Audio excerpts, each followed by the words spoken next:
बिस्मिल्लाहिर्रहमानिर्रहीम अल्हम्दुलिल्लाहि रब्बिल आलमीन अर्रहमानिर्रहीम मालिक यौमिद्दीन इय्याका नअबुदु व इय्याका नस्तईन इहदिना सिरातल मुस्तकीम सिरातल लज़ीना अनअमता अलैहिम गैरिल मग़लूबि अलैहिम वलद्दालिन।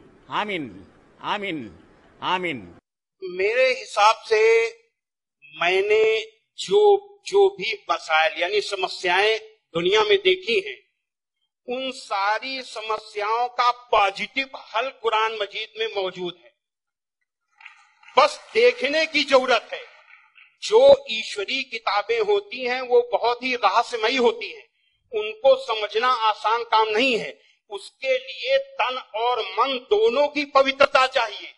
केवल शरीर नहाया धोया न हो, केवल शरीर की को पाक करने की ही केवल जरूरत नहीं है, मन को भी पाक करने की जरूरत है।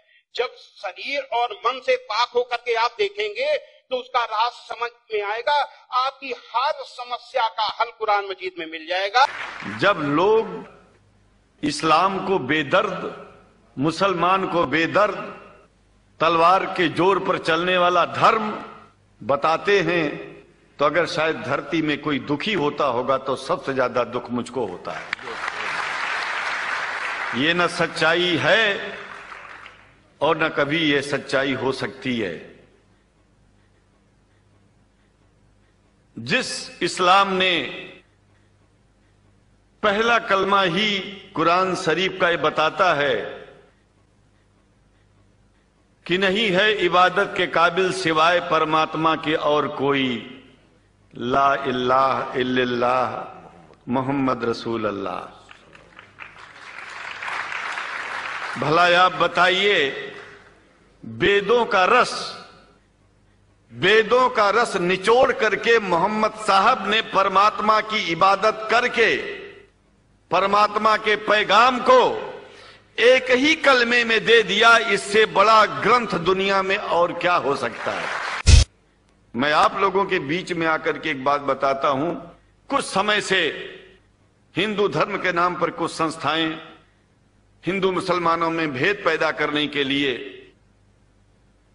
कुछ ऐसा कार्य किया जिसकी वजह से आम हिंदू, सीधा साधा हिंदू बेचारा जान ही नहीं पाता है इस्लाम क्या है और सनातन धर्म क्या है। सनातन धर्म और इस्लाम में कोई भेद नहीं है और हिंदू धर्म तो कोई धर्म ही नहीं है। सनातन धर्म धर्म है और शायद जो संस्कृत का सनातन शब्द है, अगर किसी भाषा में उसको इस्लाम कहा जाए तो कोई बुरी बात नहीं है।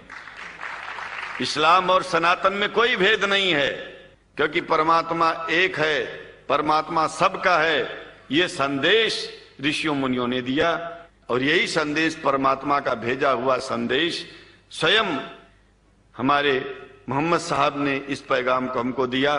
तो हम भेदभाव क्यों करें।